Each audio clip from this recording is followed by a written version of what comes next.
Bom dia, paz e bem a você neste novo dia que se inicia.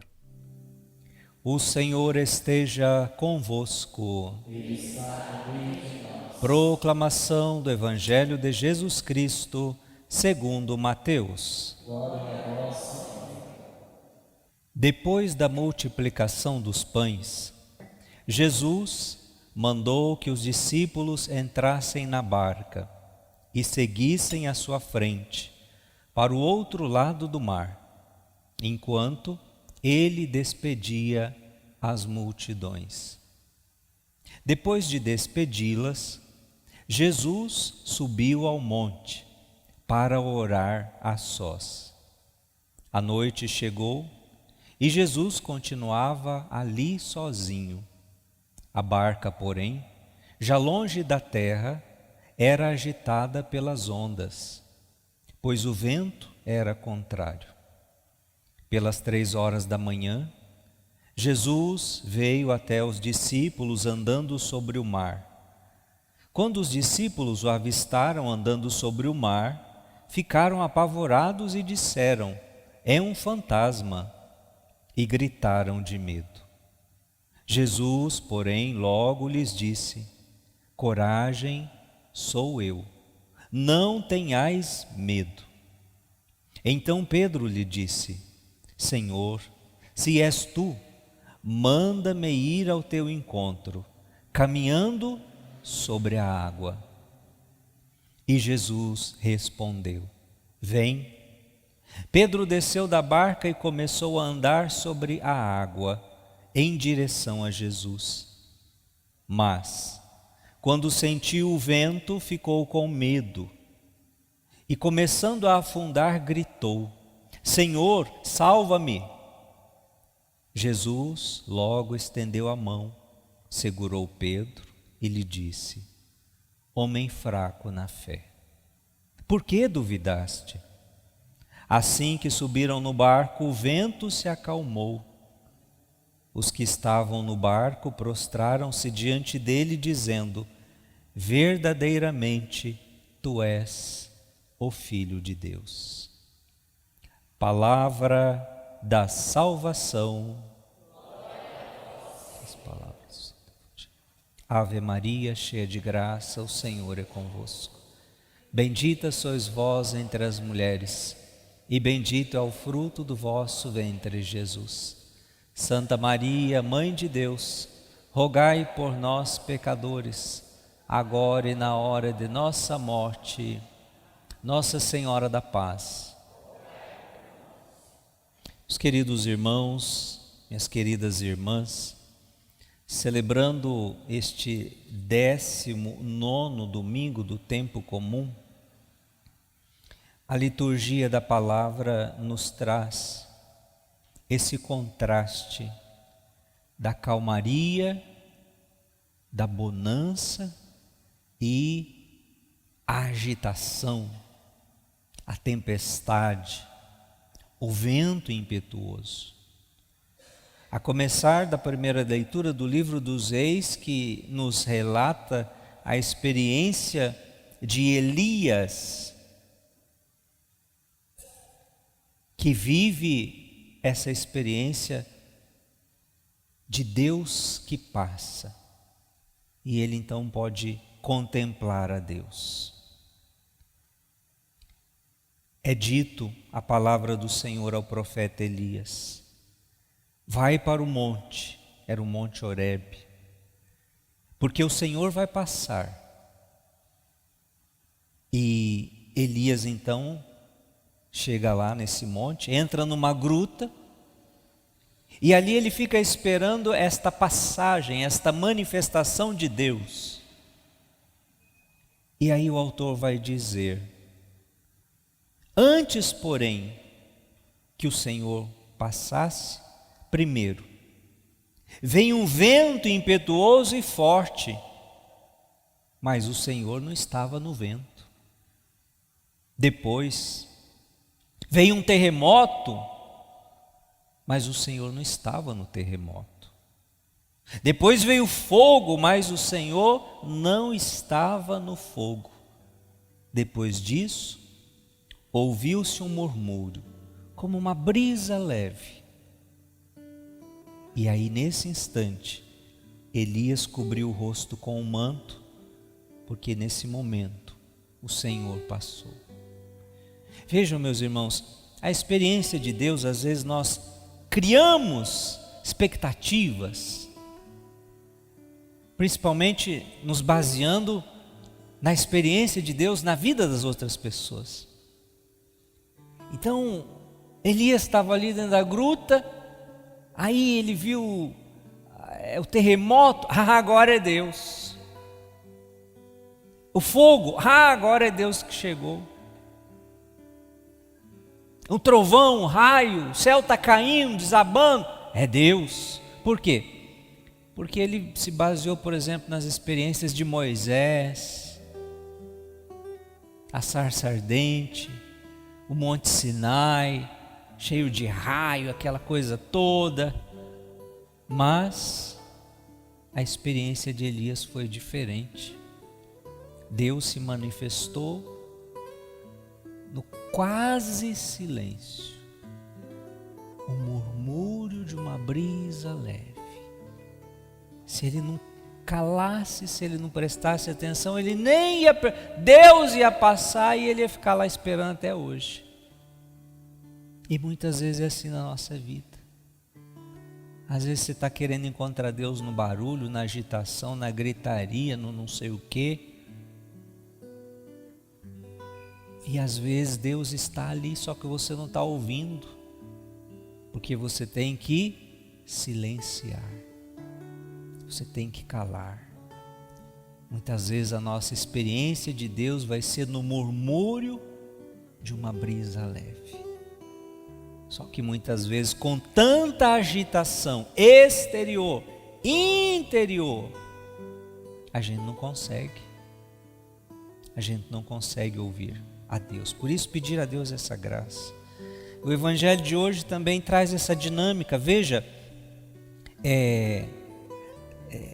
tempestade, mar revolto, ventos, ondas, ou seja, agitação, e vai desembocar numa calmaria, quando Jesus entra e sobe na barca. Ou seja, a presença de Deus quando chega traz a calmaria, a paz. A ausência de Deus, que é o barulho, que é a movimentação, que é a agitação. Jesus terminou de fazer a multiplicação dos pães, aqueles discípulos estão assim, radiantes, entusiasmados. Pô, esse é o cara, estou seguindo o cara certo. Agora o sucesso dele é garantido e eu estou com ele. Vou ter um carguinho bom aí nessa parada. Essa era a mentalidade. 5.000 homens, sem contar mulheres e crianças. Jesus fez o milagre da multiplicação dos pães. E aí, terminado o milagre, o que Jesus fala para os discípulos? Vem aí, entrem na barca e vão para o mar afora, vão para outra margem. Não, Jesus, como assim? Agora que o trem ficou bom, agora que o povo está satisfeito, agora que você é famoso, está fazendo sucesso, vamos ficar aqui. Entrem no barco, vão para o mar, vão para águas mais profundas, vão evangelizar em outros lugares. E você? Eu vou depois. E Jesus meio que obrigou eles a irem. Eles não queriam, porque ali estava bom, né? O povo estava assim muito gostando deles.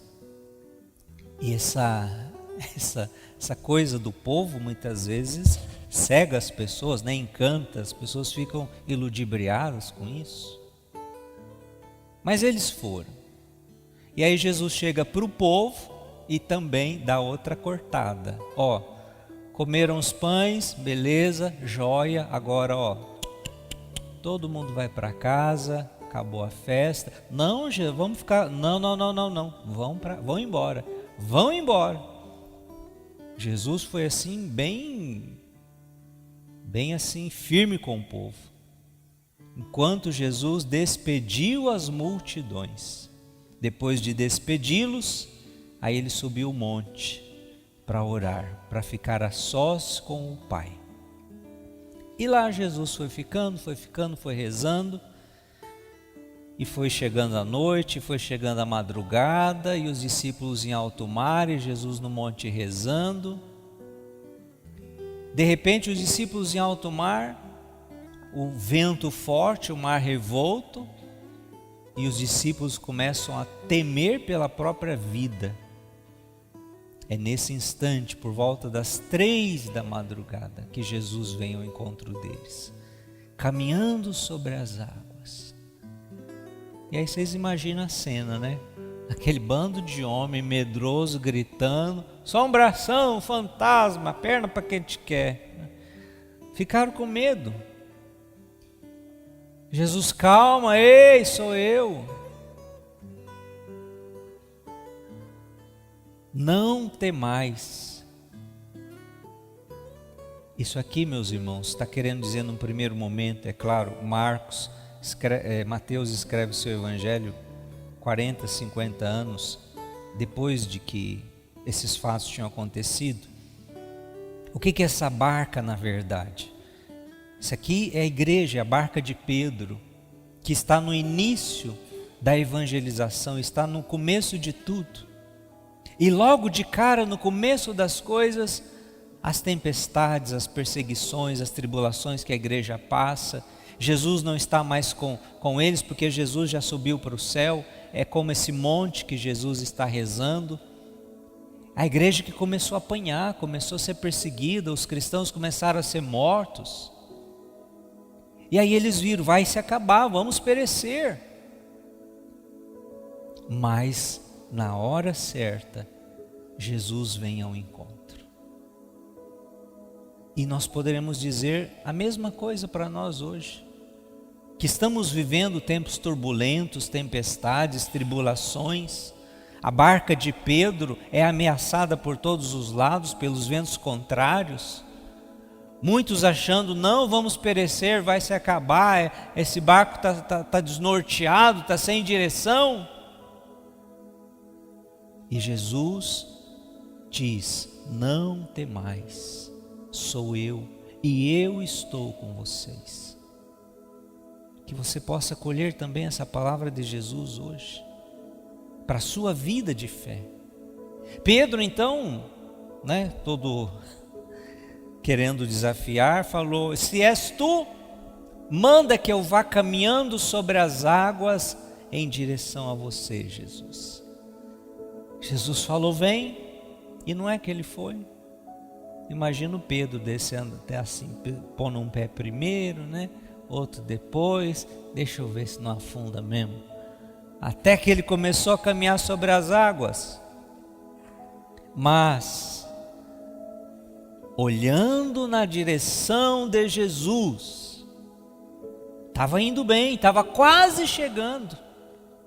Mas aí de repente, o que Pedro faz? Começa a olhar para os lados. E o que ele vê? Vento. Ele vê o mar revolto. E o que isso gera nele? Medo. Ele começou a reparar nos problemas. Tirou o foco de Jesus. E aí é onde ele começa a afundar. É isso que acontece muitas vezes com a gente. A gente tem que caminhar na direção de Jesus, mas não só na direção de Jesus. A gente tem que caminhar com os olhos fixos em Jesus.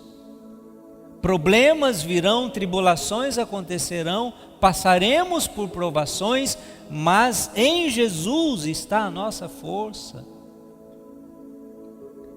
Quando a gente começa a olhar para o problema, a gente se desespera.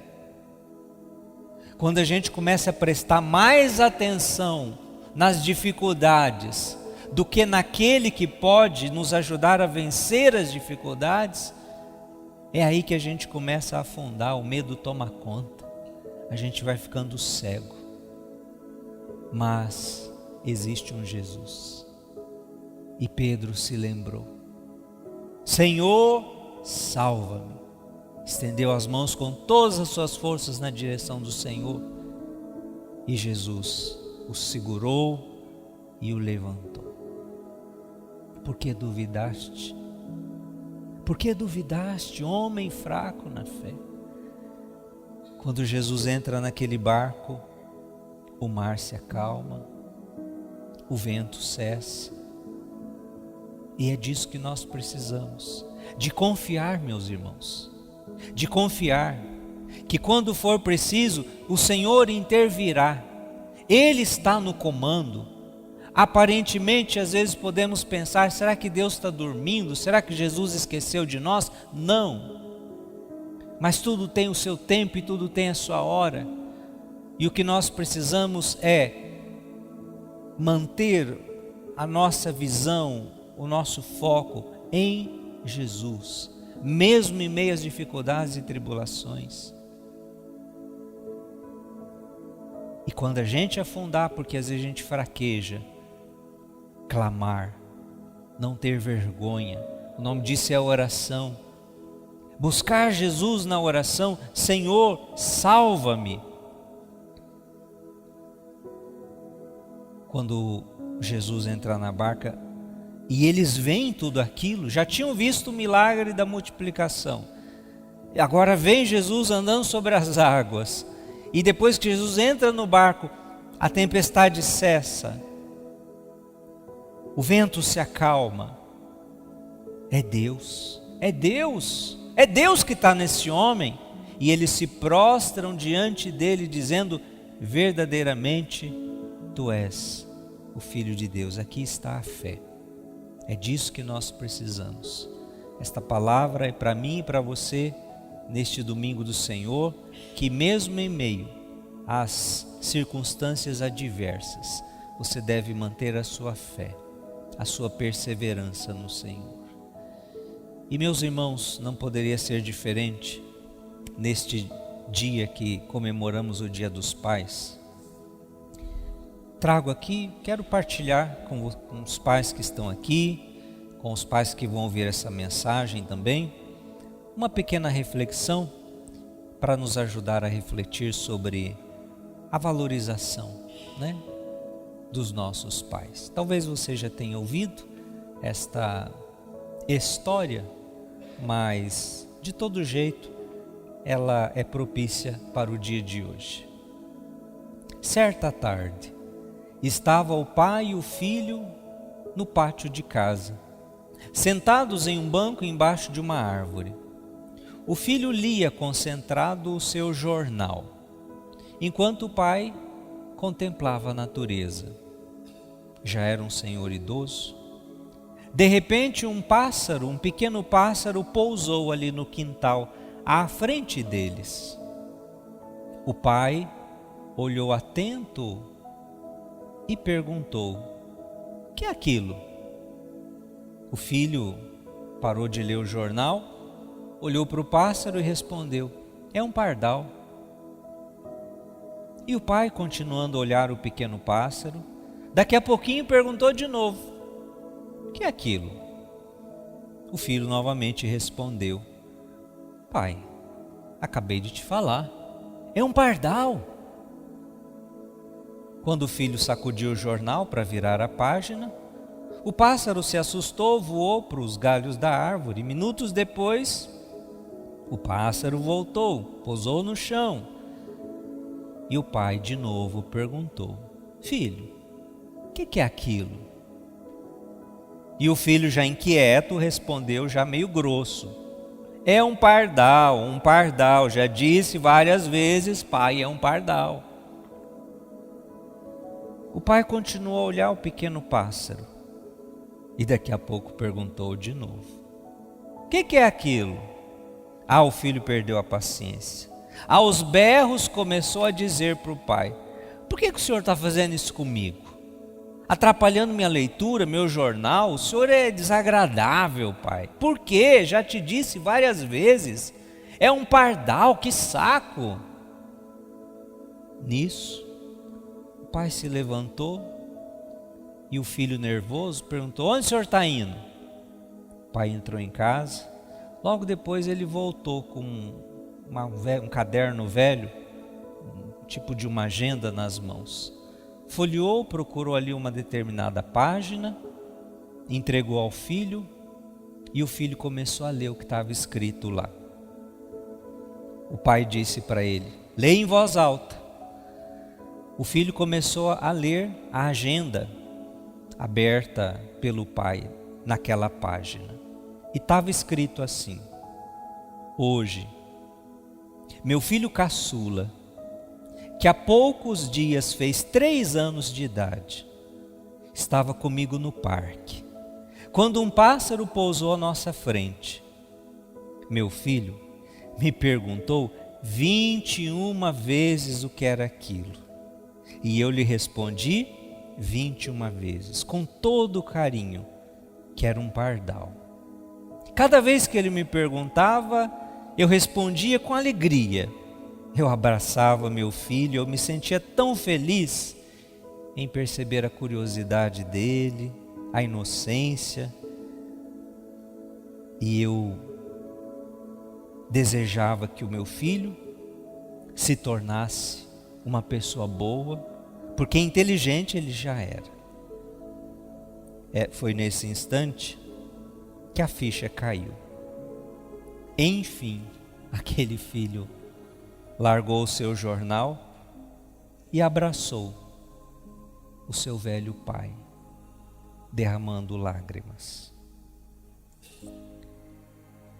Uma pequena história para nos fazer refletir um pouquinho, né? Às vezes nossas impaciências, nossas irritações fáceis diante dos nossos velhos, vamos dizer assim, né? Mas a gente se esquece que um dia eles tiveram que ter tanta paciência com a gente, tiveram que ter, né, tanta delicadeza, que muitas vezes, quando eles ficam velhos, nos faltam. Nos falta esse tato, nos falta essa gratidão, nos falta esse carinho, nos falta esta paciência, esse se colocar no lugar do outro, que às vezes não consegue andar no nosso passo, não consegue pensar no nosso ritmo, não consegue entender as coisas do mundo moderno que a gente entende, e a gente parece que não tem paciência para respeitar um pouquinho a natureza, o jeito, a idade, a saúde, as coisas que eles acreditam. Por isso pensemos nisso, filhos e filhas, nesse dia, e saibamos ter paciência, valorizar, honrar, aproveitar as oportunidades e os momentos. Para você que tem, né? Que você aproveite bem. Para você que talvez seu pai está longe, mesmo à distância, de alguma forma manifeste seu carinho, sua gratidão. E para você que talvez o pai já está no céu, independente, tem gente que perde o pai já ainda criança, adolescente, talvez numa idade mais madura, mas quanta falta faz. Onde quer que eles estejam, que eles sejam hoje, pelo poder dessa Santa Missa também agraciados com a ternura de Deus, com o amor de Maria, de São José. Glória ao Pai, ao Filho e ao Espírito Santo, como era no princípio, agora e sempre.